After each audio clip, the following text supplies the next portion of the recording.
vamos a centrarnos en Cristo porque en Cristo, como dice el título que hoy he preparado para esta predicación, para este mensaje, es: en Cristo tengo todo el bien que necesito, todo el bien de Cristo en mí. Ese sería el título: todo el bien de Cristo en mí.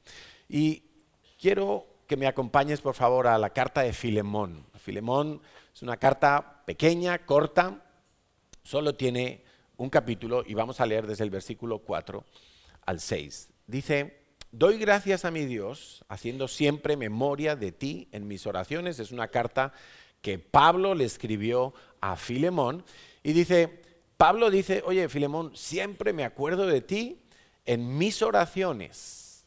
Pablo oraba por Filemón, porque oigo del amor y de la fe que tienes hacia el Señor Jesús y para con todos los santos. O sea, no oraba por Filemón porque Filemón estaba dudando de la Biblia, no oraba por Filemón porque Filemón estaba siendo quizá tentado y a lo mejor dejaba los caminos de Dios. No.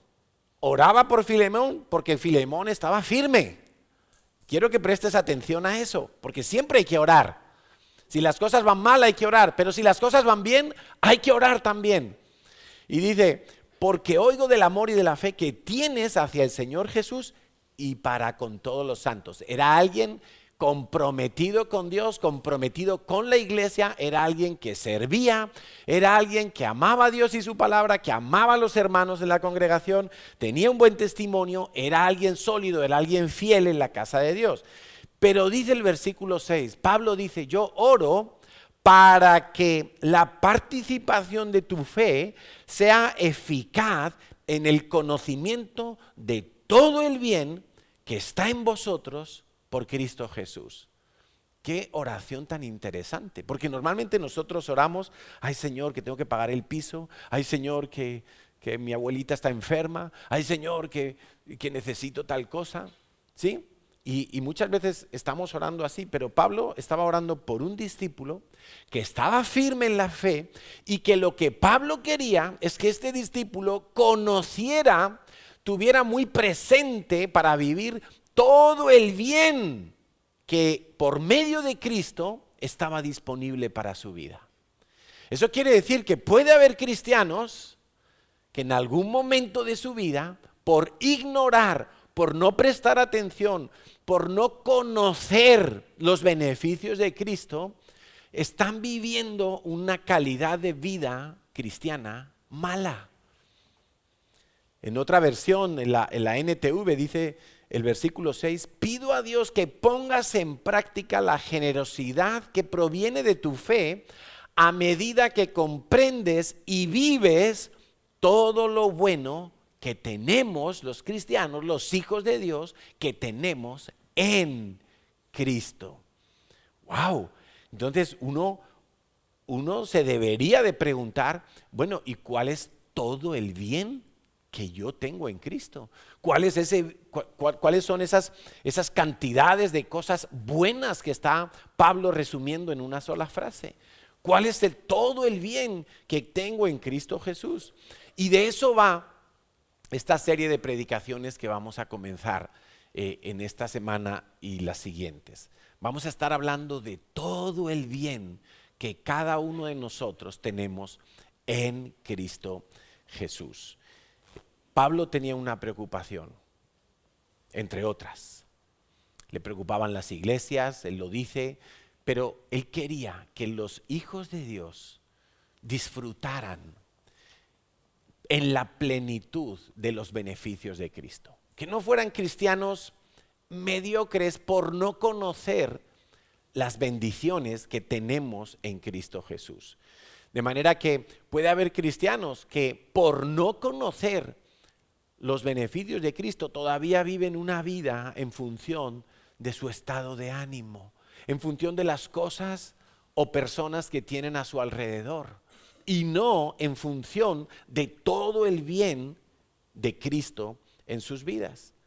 De manera que yo te diría, si tú no eres feliz en Cristo, si no eres feliz solamente en Cristo, mejor dicho, porque el lenguaje, luego por eso en las traducciones vienen vienen malas interpretaciones. Si tú no aprendes a ser feliz cuando solo tienes a Cristo, entonces nunca vas a ser feliz. Si tú crees que necesitas a Cristo y además una serie de cosas, entonces no vas a ser feliz, porque tu mirada, tu corazón, tu mente, tu cosmovisión de la vida va a estar siempre pensando que hay un Dios, pero tiene que haber como unos satélites ahí alrededor, porque si no, con Dios solamente no es suficiente. Y eso es lo que le preocupaba a Pablo. Eso es lo que Pablo quería alertar a Filemón. Oye, Filemón, tienes que conocer todo el bien en Cristo para tu vida, para que seas una persona feliz, para que seas una persona sólida, para que seas una persona que no ande buscando otras cosas. En primera de Juan, capítulo 2, versículo 15 al 17, dice el apóstol, no améis al mundo ni las cosas que están en el mundo. Y esta es una piedra de toque para muchos cristianos. Claro, porque como Jesús le dijo a sus discípulos, oye, vosotros estáis en el mundo, estáis aquí, estamos aquí, pisamos, estamos sometidos a los mismos partidos políticos, gobiernos, al sistema del mundo, vivimos aquí, pero no somos de este mundo. Y eso es a veces, vivir en ese equilibrio muchas veces no es fácil, porque estamos rodeados por todas partes de un sistema que ha quitado a Dios de en medio, que lo ha sacado de toda ecuación posible. Y entonces, claro, tú vives ahí en medio, pero no eres, y eso es algo real, no eres de este mundo. La Biblia dice que ya Jesús nos ha trasladado, ¿verdad?, al reino suyo, pero eso es algo como posicional, pero aún estamos aquí. Y mientras vivimos en este mundo y mientras Dios nos tenga aquí, pues tenemos que saber que nuestra parte natural, nuestra parte carnal, va a estar sometida a una serie de pruebas, presiones, tentaciones, pero nuestro espíritu anhela estar ya viviendo en la presencia de Dios, como Pablo decía. Dice, yo prefiero partir y estar con Cristo, pero sé que el Señor me quiere aquí todavía. Pues tendré que aguantar un poco más y vivir en el propósito de Dios. Entonces, dice el apóstol, no améis el mundo ni las cosas que están en el mundo. Si alguno ama el mundo, el amor del Padre no está en él. Y esto es categórico. Esto es, aquí no hay interpretación posible. Si alguno de nosotros, si alguno de los que estamos aquí, ama el mundo, quiere decir que el amor del Padre no está llenando su vida y por eso está todavía buscando. ¿Qué le dijo Jesús a la mujer samaritana? El agua que yo te daré te va a quitar la sed para siempre. Quiere decir, ya no vas a estar buscando hombres. Había tenido 5 maridos y el que ahora tenía ni siquiera era el suyo. Todavía no se había casado, no sé qué era eso, un amante, no sé. Pero esa mujer estaba desesperada. Ella creía que para ser feliz necesitaba tener un hombre al lado y había corrido de brazo en brazo, o era la viuda negra, no sabemos si los había ido eliminando a todos. Pero Jesús le dice, el agua que yo te daré, eso va a calmar para siempre, para siempre. Ya no vas a ir, ay, aquí, ahora necesito esto, ahora un viaje, ahora me compro un bolso, ahora un chalet, ahora me caso, ahora me divorcio, ahora me vuelvo a casar. Y no, ya no vas a necesitar eso para ser feliz. Yo te voy a hacer feliz. Por eso dice, si alguno ama el mundo, el amor del Padre no está en él. Y tristemente hay cristianos que todavía no han experimentado ese nivel de llenura, de satisfacción, de plenitud en Cristo Jesús. Y dice más el apóstol, porque todo lo que hay en el mundo, deseos de la carne, deseos de los ojos, vanagloria de la vida, no proviene del Padre, sino del mismo mundo, y el mundo pasa y sus deseos, pero el que hace la voluntad de Dios permanece para siempre, porque Dios se ha comprometido con su palabra. Y si tú haces la voluntad de Dios, ten por seguro que no importa quién gobierne, no importa la situación económica, no importa el lugar donde vivas, si tú haces la voluntad de Dios, lo que tú haces y tú mismo permanece para siempre. Entonces, mira un ejemplo, el humanismo. El humanismo es algo, no es malo intrínsecamente hablando. O sea, cuidar a la gente, hacer que la gente pueda vivir en mejores condiciones, o el ecologismo, ¿no? Cuidar el planeta y salvar la ballena morada o lo que sea. Muy bien, todo eso es muy bonito, muy noble, muy loable, muy humano. Pero esos son ideas y proyectos del mundo. ¿Qué quiere decir? No van a permanecer para siempre. Ahora, tú le predicas a una persona el evangelio y su vida ha sido declarada para la eternidad en un sentido o en otro sentido. ¿Estamos entendiendo? La Biblia dice que hay un olor grato de Cristo cuando nosotros predicamos, pero ese olor grato no siempre es de salvación. A veces es de condenación, porque las personas rechazan a Cristo. Y dice la Biblia que aún cuando rechazan a Cristo, es un olor grato a Dios. Porque, y esto lo vamos a ir entendiendo las próximas semanas, porque Dios es un Dios justo y necesita sí o sí hacer justicia. Y solo hay una manera de lograr ser justo en esta vida delante de Dios, y es por medio de Cristo. De manera que el que rechaza a Cristo, cuando se le presenta a Cristo y lo rechaza, Dios dice, por fin se ha expuesto frente a la verdad que lo podía salvar. Lo injusto sería que alguien no conozca el evangelio y fuera al infierno. Eso sería injusto. Pero Dios es justo.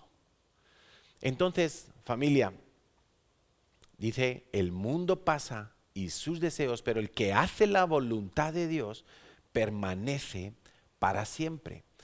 Entonces, la razón por la que algunos no logran amar a Dios y disfrutar de todos sus beneficios es porque aman el mundo y están buscando en el mundo llenarse, renovar su mente. Todavía se deslumbran con las cosas del mundo, con el estilo de vida que nos ofrece y que nos promueve esta sociedad y aún las leyes, donde se cumple lo que dice la palabra, ¿no? Que a lo malo llaman bueno y a lo bueno llaman malo. De manera que abortar hoy en día es un derecho, es una bandera. Somos los más avanzados en derechos porque la mujer puede abortar. Imagínate. Pero luego si pisas un huevo de tortuga en peligro de extinción en la playa, te meten a la cárcel. Y es un huevo que todavía no ha nacido. Pero así están las cosas. Ese es lo absurdo de este mundo. Romanos capítulo 1 nos habla de esa escalera, de la degeneración de la mente humana, de la depravación de la mente humana, donde al no considerar a Dios, el ser humano empieza a hundirse en pensamientos cada vez más perversos, más atroces, más destructivos, autodestructivos. Y Dios dice, los entregó. Ese es el camino que han querido escoger. Rechazan a Cristo, rechazan a Dios, que tomen de su medicina. Y ese que tomen de su medicina es el mundo que vemos hoy en día. Y luego la gente dice, es que si Dios existiera no habría guerras. ¿Cómo? Pero ¿quién inventó las guerras? ¿Quién pelea por un gramo de petróleo? ¿Quién pelea por una mina de oro? ¿Quién pelea por tener el control de los impuestos de un país? Pues si es que es el propio ser humano en su propia maldad que ha rechazado a Dios. Algunos creyentes no se han enterado que en el momento que recibieron a Cristo empezaron una carrera. No llegaron a la meta en ese momento, porque algunos piensan que recibí a Cristo, ya entonces ya logré todo lo que tenía que lograr en esta vida. No, es una carrera y es una carrera de fondo y es una carrera que requiere sacrificios, renuncias, entrega, fe, compromiso, por supuesto que sí. Si alguno pretende vivir la vida cristiana sin compromiso, ese no es el Dios de la Biblia. El Dios de la Biblia exige compromiso. El Dios de la palabra, de las Escrituras, ese Dios exige compromiso. Porque Jesús dijo, el que quiera venir en pos de mí, tiene que, pam, pam, pam, y relata una serie de cosas. Y no son fáciles a veces. A veces uno parece que tiene que pagar un precio muy alto. Pero cuando te parezca que tienes que pagar un precio muy alto, piensa en el precio que tuvo que pagar el Señor Jesús para salvarte a ti. Y entonces no te parecerá tan alto. Te parecerá infinitamente pequeño. Nada, absolutamente comparado con lo que Jesús hizo en tu vida. Entonces, queridos y queridas, no podemos pensar, porque algunos se estancan porque creen que ya lo saben todo. Y por eso no prestan atención con diligencia a lo que dice la palabra de Dios. Creen que ya están bien porque tienen la salvación asegurada, porque son hijos de Dios, porque nada ni nadie me podrá separar del amor de Dios en Cristo Jesús. Y sabemos algunos versículos que se convierten como en un candado para nuestra salvación, pero ojo, porque a mí esa actitud me recuerda a los laodicenses. Cuando vemos en Apocalipsis que el Señor tiene que reprender la actitud de los laodicenses que decían, yo soy rico, Apocalipsis 3:17, yo soy rico, me he enriquecido, de ninguna cosa tengo necesidad, ya lo sé todo.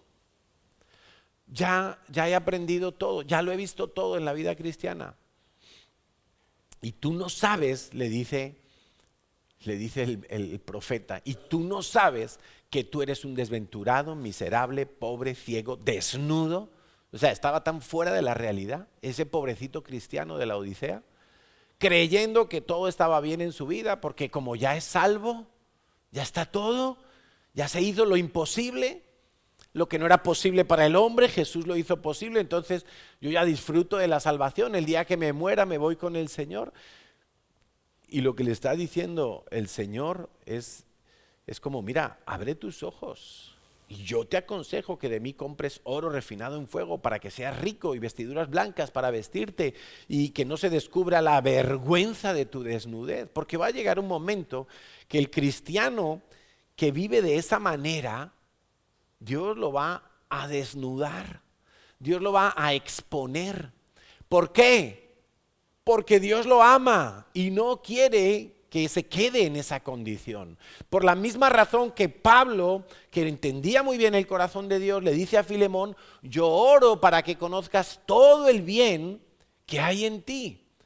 Por la misma razón que Pablo le dice a los Efesios en capítulo 1, versículo 15 al 23, Efesios 1, 15, 23, por esta causa también yo, habiendo oído de vuestra fe en el Señor Jesús y de vuestro amor para con todos los santos, mira, una iglesia ejemplar en ese sentido. Tenían fe, tenían amor para con todos los santos, cada vez que llegaba por allí alguien que Pablo enviaba o traía y lo atendían y genial. Dice, no ceso de dar gracias por vosotros, haciendo memoria de vosotros en mis oraciones. ¿Para qué? Versículo 17. Y creedme que yo oro muchas veces, como oraba Pablo, oro por vosotros por esto mismo, para que el Dios de nuestro Señor Jesucristo, el Padre de gloria, os dé espíritu de sabiduría y de revelación en el conocimiento de Él, alumbrando los ojos de vuestro entendimiento, para que sepáis cuál es la esperanza a que Él os ha llamado y cuáles las riquezas de la gloria de su herencia en los santos.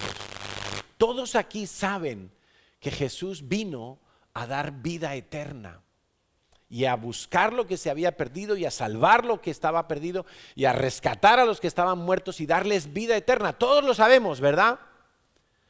Pero pocos lo viven, pocos están incorporando ese conocimiento a su planteamiento de vida. Porque si tú sabes que esta vida que tienes aquí, 70, 80, 90, 100 años, los más robustos, si tú sabes que esto no se compara con la eternidad, entonces no te preocuparía tanto lo que te toca vivir aquí. No te quejarías tanto, no estarías tan deprimido cuando te falta algo, no estarías tan alegre cuando tienes un dinerito extra, no estarías tan mediatizado por lo temporal. Porque lo eterno, pero no solamente lo eterno en plenitud es lo que te espera. Por eso Pablo dice, yo oro para que nuestro Señor Jesucristo, el Dios de nuestro Señor Jesucristo, os dé espíritu de sabiduría y de revelación en el conocimiento de Él, alumbrando los ojos de vuestro entendimiento para que sepáis cuál es la esperanza a que Él os ha llamado. Y más, y cuáles las riquezas de la gloria de su herencia en los santos. Y cuál la supereminente grandeza de su poder para con nosotros los que creemos. Qué tristeza ver cristianos, qué pena, qué pérdida de tiempo ver cristianos que no conocen del poder de Dios, que no están afirmados en la esperanza, en lo que vendrá, garantizado por Dios, vendrá, pero no. Entonces viven totalmente aquí y ahora y no están enfocados en lo que vendrá. Que no significa ignorar lo que pasa aquí y ahora, pero va a cambiar mucho mi manera de ver lo que pasa aquí y ahora cuando yo entienda que mi destino está en el Padre, que mi eternidad está junto con Dios. Va a cambiar muchísimo mi manera de enfocarme en la vida, pero muchísimo, radicalmente. ¿Y cuál la supereminente grandeza de su poder para con nosotros los que creemos, según la operación del poder de su fuerza, la cual operó en Cristo, resucitándole de los muertos y sentándole a su diestra en los lugares celestiales, sobre todo principado y autoridad y poder y señorío y sobre todo nombre que se nombra, no solo en este siglo, sino también en el venidero, y sometió todas las cosas bajo sus pies y lo dio por cabeza sobre todas las cosas a la iglesia. Escucha, a la iglesia, la cual es su cuerpo, la plenitud de aquel que todo lo llena en todo. Hoy vamos a entender un poco más cuando tengamos la Santa Cena al final de la reunión, de cómo algunos están considerando la palabra de Dios. Pero lo que Pablo una vez más está mostrando en su interés por los discípulos es: quiero que conozcáis todo lo que Dios tiene para vosotros. Quiero que lo sepáis. Quiero que sepáis que la obra de Cristo Jesús fue completa. Que por alguna razón el Señor dijo consumado es. Que por alguna razón dicen Hebreos que ya con un solo sacrificio, una sola vez y para siempre, no hace falta repetir más. Ni tú tienes que añadir algo más a ese sacrificio. Fue completo, fue perfecto. Y en ese sentido vamos a estudiar 7 beneficios de la obra de Jesucristo en la cruz del Calvario. Porque en aquella cruz está toda tu riqueza. En aquella cruz está todo el acceso a tu herencia de parte de Dios. En aquella cruz está toda tu bendición, toda tu felicidad, todo tu propósito, todo tu caminar, toda tu confianza. En aquella cruz tiene que estar toda tu fe. Dice la palabra de Dios, no voy a dar versículos, solo voy a nombrar, porque las próximas semanas vamos a estar desgranando cada uno de estos beneficios de la obra de Jesús en la cruz. El primero de ellos es la sustitución. La sustitución. Y se entiende muy fácilmente, ¿verdad? Imagínate una familia que han secuestrado a su hijo, unos malhechores, y contactan con la familia y el padre de familia dice: oye, mira, yo me quiero intercambiar por mi hijo, tómame a mí, pero por favor deja a mi hijo libre. Y seguramente la mayoría de los padres que estamos aquí seríamos capaces de hacer esa propuesta y de ponernos en lugar de nuestro hijo y quedar nosotros secuestrados, pero que nuestro hijo quedará libre y fuera de peligro. Bueno, exactamente eso es lo que hizo Jesús contigo. Él te sustituyó, porque el que tenía que haber muerto en la cruz eras tú. El que tenía que haber muerto simplemente eras tú. Pero Él tomó tu lugar. Él te sustituyó. Anoche me pasó algo y es que yo me acosté pensando en la predicación y de estas cosas que a veces la centrifugadora no para, ¿no? Y está ahí. Y yo ya tenía ganas de dormirme, tenía sueño, pero estaba la mente ahí. Y entonces yo dije, Señor, ¿qué hago? Y me puse a orar en lenguas, y entonces me vino un pensamiento. Yo en la cruz. Porque también coincide que acabamos de ver una película esa de los que accidentaron el avión en los Andes, allí, ¿no? En el año 70 y tantos. Y es una película súper dramática que te mantiene hasta el final como, ay, todo sufriendo ahí. Y entonces yo me puse a pensar que a mí me estaban clavando en una cruz.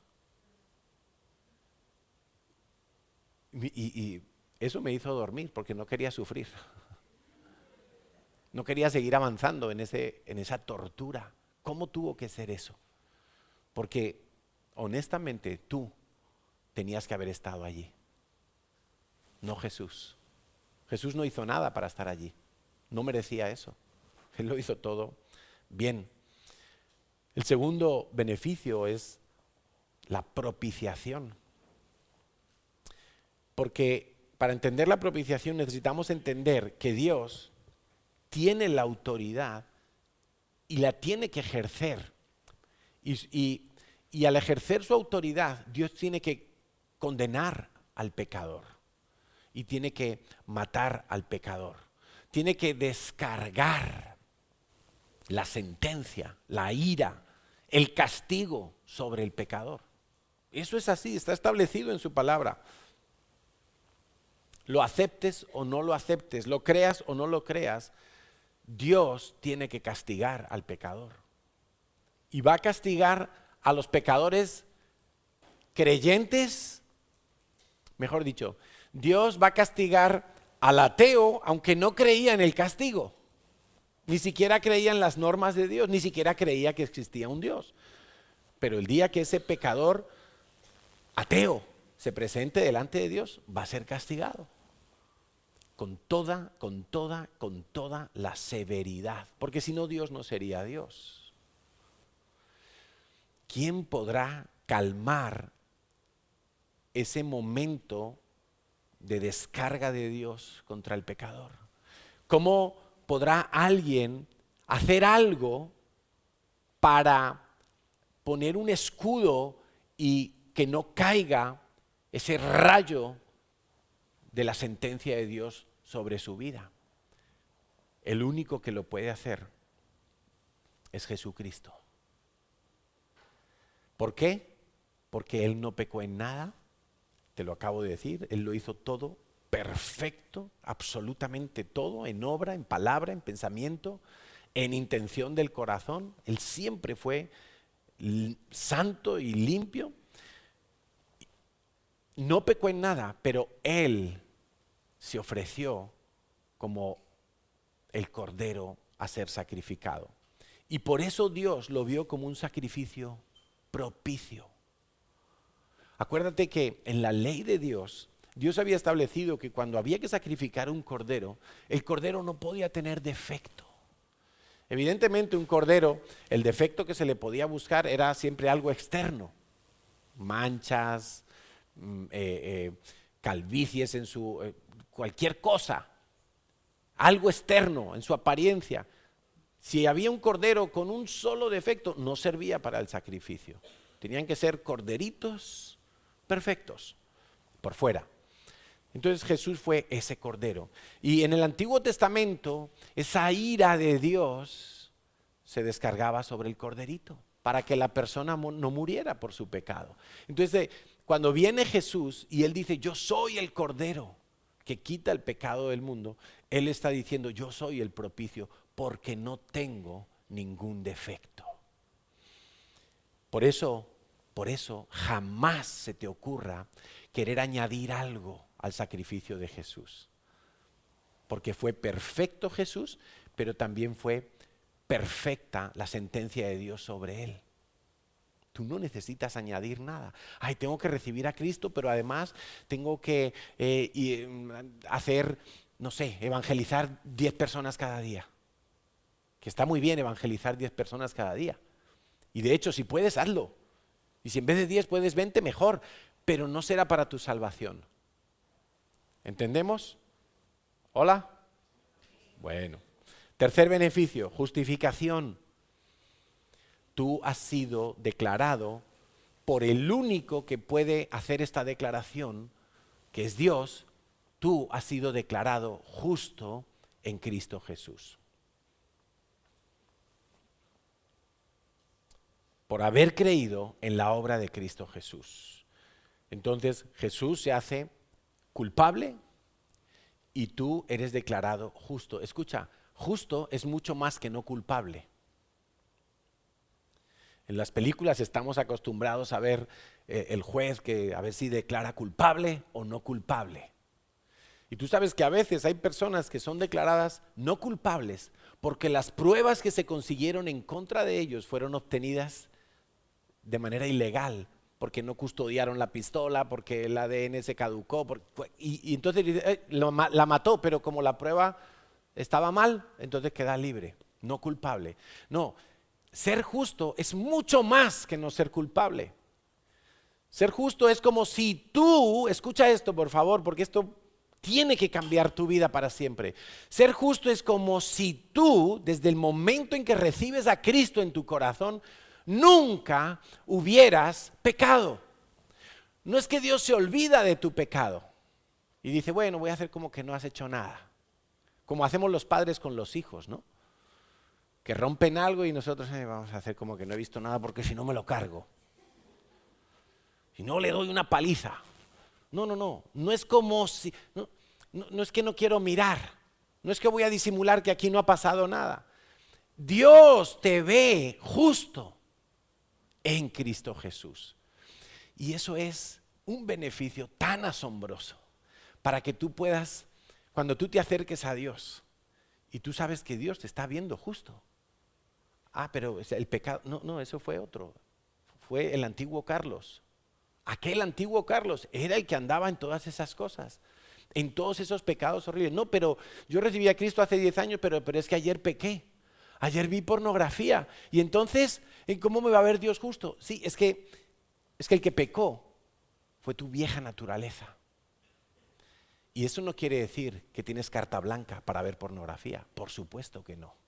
Porque lo normal es que una persona que se sabe justa delante de Dios no tiene ni la más mínima gana de pecar. Y cuando viene la tentación, enseguida dice, uy, esto es de mi anterior etapa.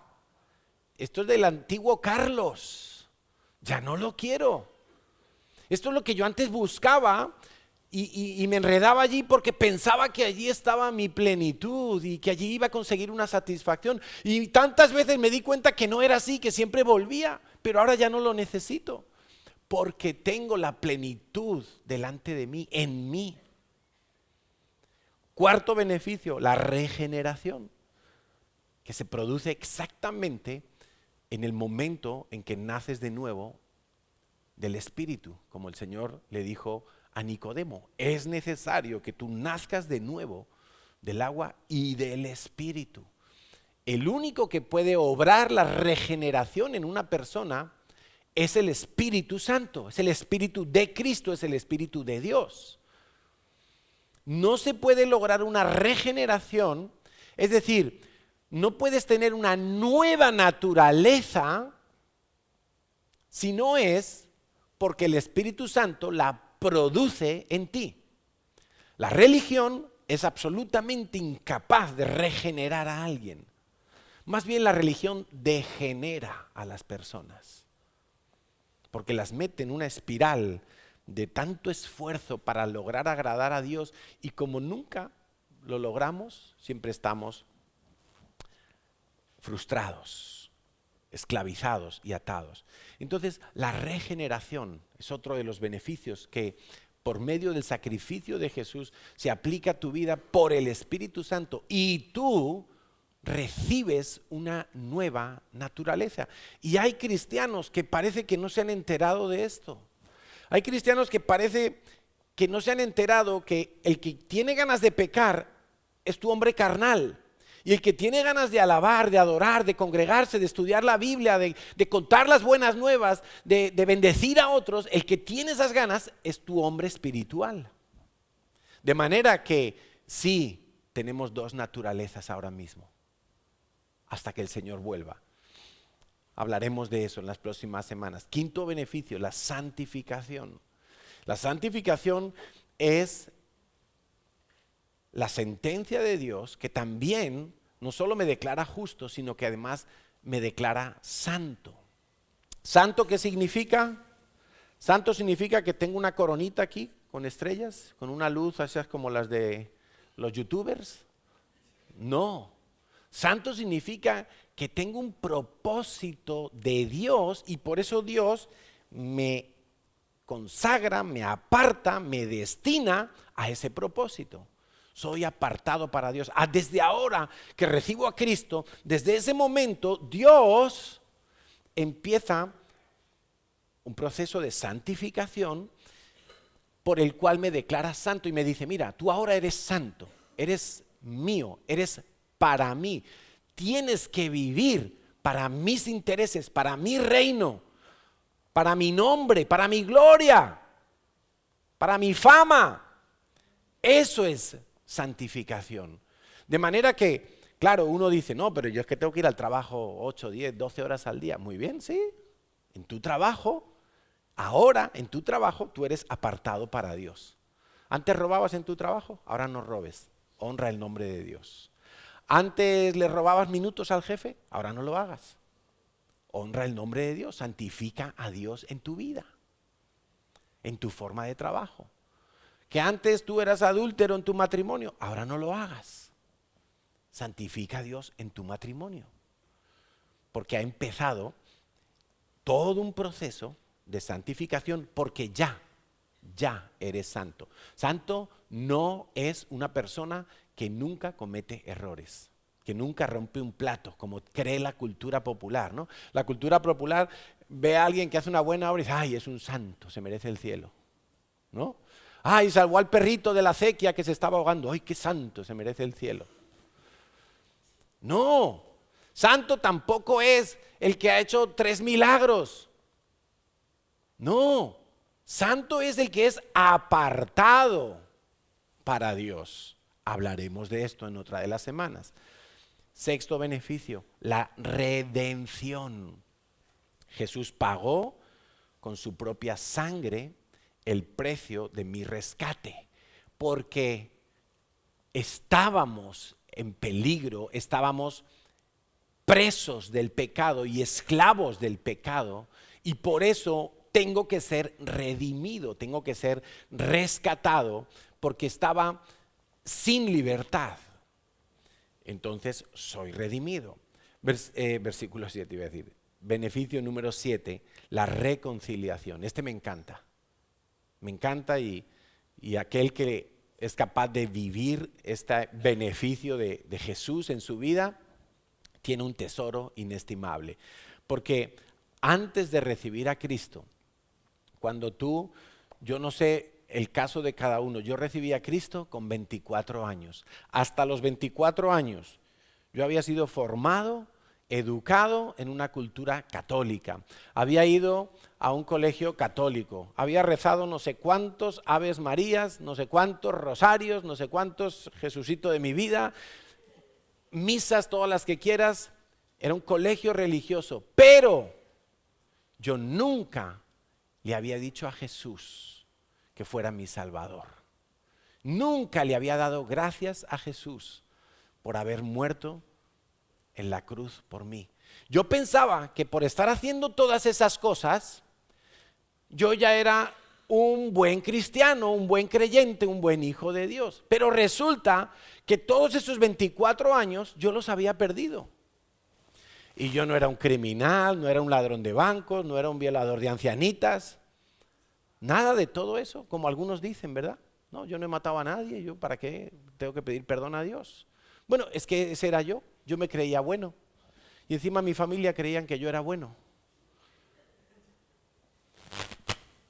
Si mi madre supiera.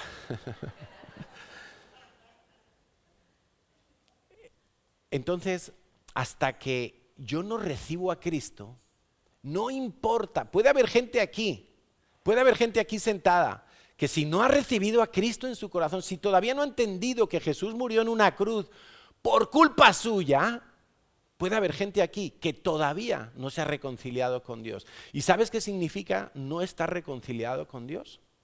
Estás en peligro.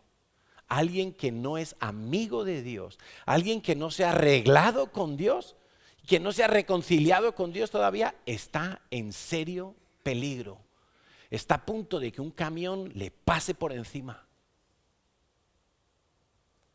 Porque si yo no estoy reconciliado con Dios, en el día del juicio, esa enemistad me va a salir muy cara.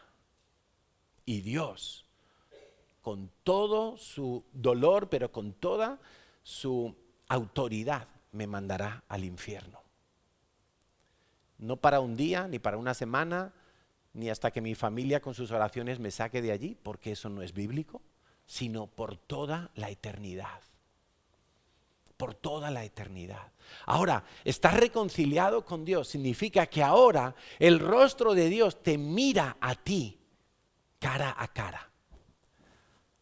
Ahora tienes el privilegio de que la luz de Dios, su rostro, alumbre tu vida. Eso es una maravilla, que tú puedas acercarte a Dios con toda la confianza, con toda la libertad, a su trono, a sus brazos, que tú puedas pedirle a Dios, porque estás reconciliado con Él por el sacrificio de Jesús, no porque estuviste en una iglesia o hiciste 20,000 cosas, no, por lo que Cristo hizo y tú lo has creído. Reconciliación. Mira, la obra de Cristo está presente desde Génesis hasta Apocalipsis. La obra de Cristo se lee en toda la Biblia. No hay un libro de la Biblia que no me hable de la obra y de la necesidad de la obra de Jesucristo para mi salvación y para un montón más de beneficios que vienen con la salvación. Mi vida cambiará para siempre si yo aprendo, comprendo, incorporo, vivo todos estos beneficios. La mejor versión de mí mismo va a ser en ese momento, cuando yo entienda todos estos beneficios y los incorpore a mi vida de una manera completa y constante. En este momento habré dejado de buscar la satisfacción en este mundo. En este momento saldré del estancamiento. En este momento comenzarán a pasar cosas. Mi relación con Dios tendrá una nueva y definitiva dimensión que no podrás lograr de otra manera. Mientras pasan repartiendo el pan y el vino, porque vamos a tener ahora el tiempo para la Santa Cena, quiero leer lo que Pablo nos dice en su palabra en 1 Corintios capítulo 11 a este respecto. Porque Pablo es un crack y Pablo tenía palabra directa de Dios acerca de algunos aspectos demasiado importantes. Y mientras vas recibiendo allí tu pan y tu vino, pues lo recibes y te esperas a que compartamos esto y que lo podamos comer todos juntos. Dice en 1 Corintios capítulo 11. Es algo muy guay.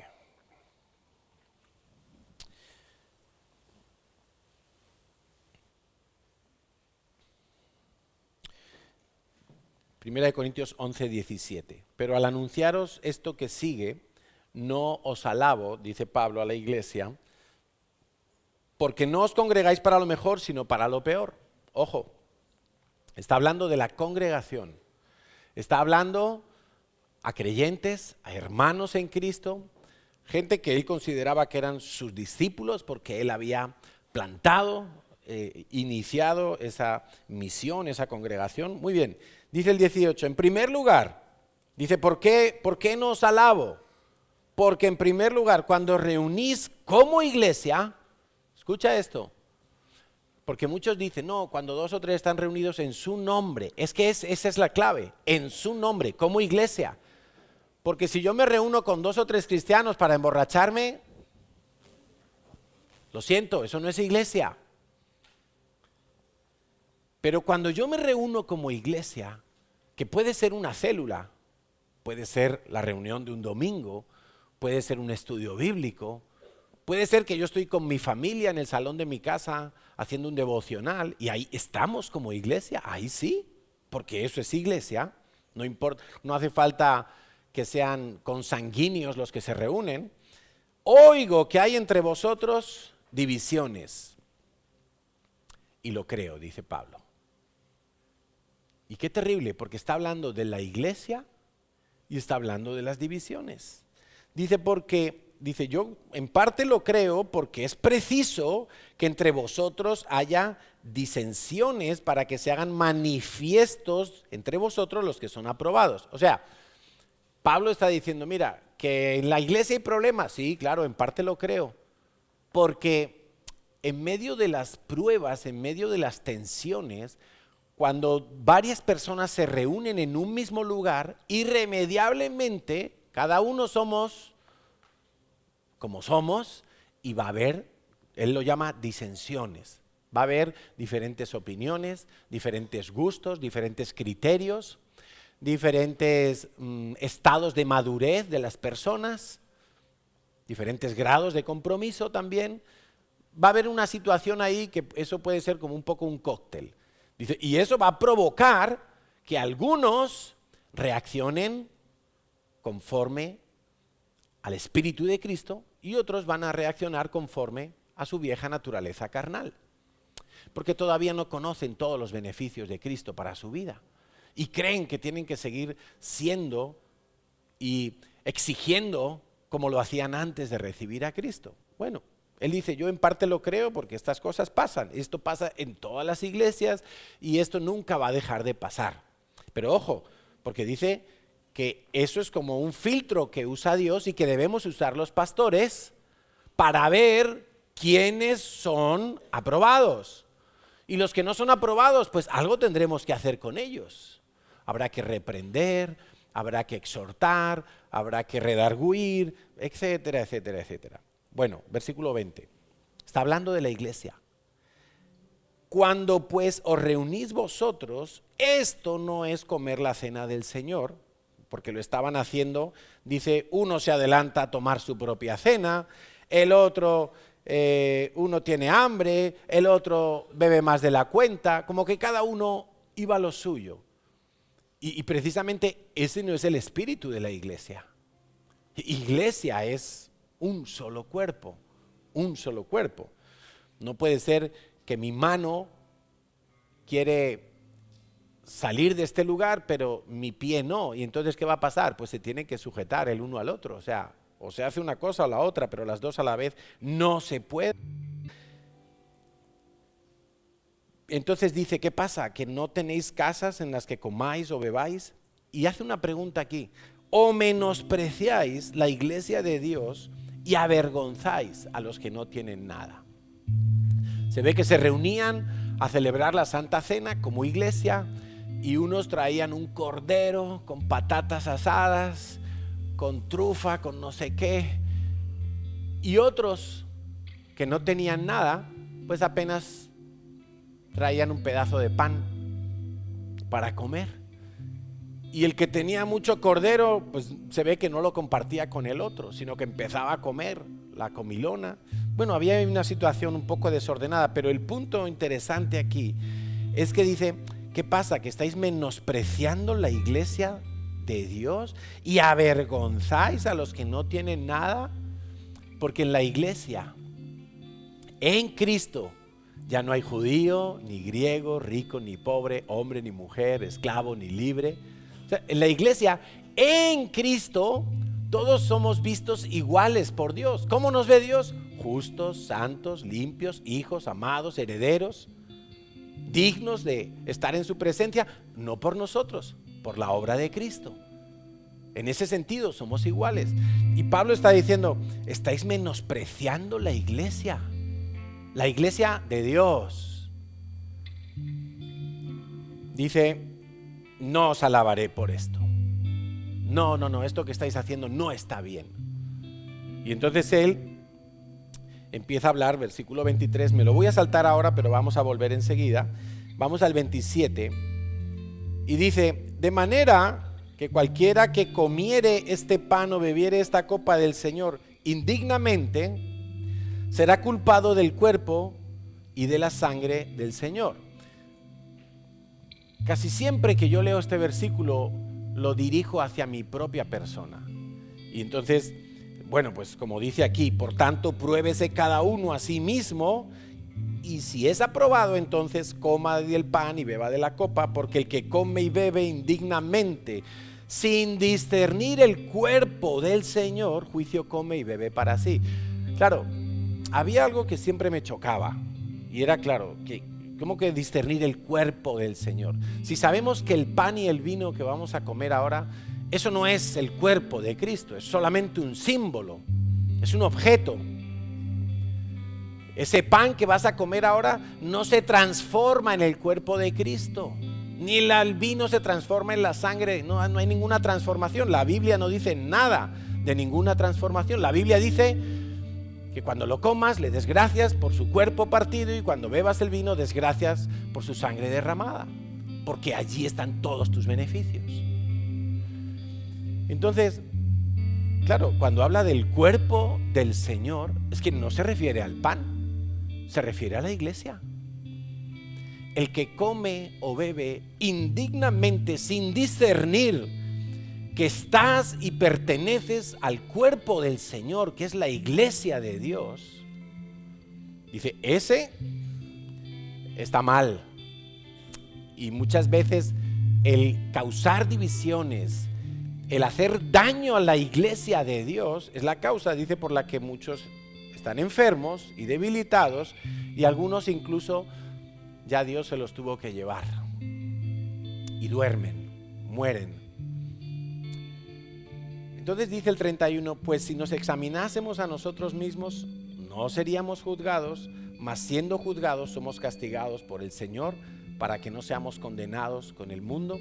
Así que, hermanos míos, cuando reunís a comer, esperaros unos a otros. Si alguno tuviere hambre, pues coma primero en su casa, para que no os reunáis para juicio. Está claro que está hablando del momento de la Santa Cena y de ese desorden y de esa falta de consideración hacia otros hermanos que son iglesia de Dios, son el cuerpo del Señor, son el cuerpo de Cristo. Y eso a Pablo le parecía grave, y a Dios también, porque aquí dice que hay unas consecuencias, ¿no? Las demás cosas, dice, ya las pondré en orden cuando yo fuere. Bueno, quiero que entiendas que la iglesia del Señor es eso mismo, la iglesia de Dios. Esta no es la iglesia de esta que está aquí, que le llamamos iglesia también, congregación. Esto no es la iglesia de Carlos y Natalia. No es nuestra iglesia, ¿sabes por qué? Porque yo no soy el padre de ninguno de vosotros, ni Natalia es la madre de ninguno de vosotros. Solo tenéis un Padre que está en los cielos.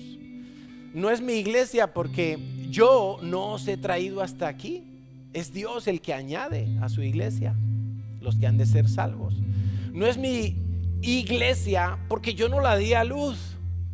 La iglesia la dio a luz Jesucristo muriendo en la cruz, y de su costado, cuando derramó esas últimas gotas de sangre y agua, ahí estaban haciendo la iglesia. Natalia y yo somos administradores. para que me entiendas, administradores. Tenemos que velar por el buen orden, tenemos que corregir lo deficiente, tenemos que predicar, instar, redarguir, exhortar, enseñar a tiempo y fuera de tiempo. Pero es una función que tenemos, también es un llamado. Pero no es la iglesia de Carlos y Natalia.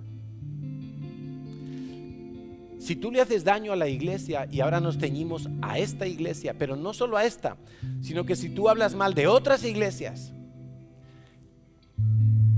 Dios dice que no estás teniendo un discernimiento claro de qué es el cuerpo de Cristo. O sea, el cuerpo de Cristo es parte de Cristo. De manera que si a ti te dan con una pistola un tiro en un brazo, te va a doler, ¿verdad? Porque es parte de tu cuerpo. No hace falta que te peguen un tiro en la cabeza para que te duela. Simplemente con que te des con una esquina de un mueble en el dedo pequeño del pie, ¡ay! Cómo duele, ¿verdad? Porque ese dedito que parece que no sirve para nada es parte de tu cuerpo. Ese dedito que solo sirve para golpearse con la pata del sofá, ese dedito es parte de tu cuerpo. De manera que Pablo dice, oye, está muy bien, os reunís a la cena del Señor, pero es que hay algunos que no tienen claridad de que es el cuerpo de Cristo la iglesia. Por eso Pablo relata aquí que todo tiene que ser hecho pues con mucho discernimiento, no solo seriedad o solemnidad, porque puede haber solemnidad pero haber cero discernimiento. La solemnidad está bien para algunos casos, pero tiene que haber discernimiento. ¿Qué estamos haciendo? ¿Qué ve Dios de lo que estamos haciendo? ¿Qué piensa Dios de lo que estamos haciendo? ¿Está bien? ¿Es correcto? ¿Es un celo conforme a ciencia? ¿O es cualquier cosa? La iglesia es el cuerpo del Señor. O sea que quiero que mires un momento a la persona que está a tu lado. Ahí, míralo un momentito. Quizá te cae bien, quizá te cae mal. Quizá sabes su nombre, quizá no sabes su nombre. Pero quiero que sepas que si está en Cristo, es parte del cuerpo de Cristo. Si te metes con esa persona, Dios se va a enojar. Dios va a castigar esa actitud, porque entonces quiere decir que tú estás muy desubicado y no entiendes qué es el cuerpo de Cristo. Estás comiendo y bebiendo indignamente. Y esto no es una defensa de la CCI, no, esto es una defensa o una exhortación para que hagamos bien las cosas del cuerpo de Cristo, para que amemos. No podemos decir que amamos a Dios y que estamos mal con la iglesia de Dios. Eso es incompatible. O sea, es que yo no puedo decir que amo a mi esposa, pero no le hablo en toda la semana. No le doy un regalito. No soy cortés con ella. Yo sería un hipócrita si luego salgo y digo, yo amo a mi esposa con todo mi corazón. Mentira. Yo no puedo decir que amo a mi esposa, pero vengo aquí detrás y me pongo a hablar mal de ella. Y le digo a los vecinos, no, es que mi esposa no pone la lavadora, es que mi esposa no hace esto, es que mi esposa no se para, no se calla todo el día. Y yo empiezo a criticarla. Sería falso que yo amo a mi esposa. Pues lo mismo es que yo no puedo decir que amo a Dios, pero hacer daño a los que están en la iglesia, porque la iglesia es el cuerpo de Cristo. No es un anexo, no es un apéndice, no, es el cuerpo de Cristo, es la iglesia de Dios. Amén. Porque yo recibí del Señor lo que también os he enseñado. Vamos a ponernos en pie, por favor. Y antes de tomar el pan y el vino, yo quiero que adoremos al Señor, porque De Él tiene que ser toda la gloria. Y quiero que mientras le adoras, pienses en todos estos beneficios que hemos estado comentando y que vamos a desarrollar más profundamente a lo largo de las próximas semanas. Cómo Él ocupó tu lugar, cómo Él fue el propicio, el que te justifica, el que te regenera, el que te santifica, el que te ha redimido, el que ha hecho posible la reconciliación con el Padre.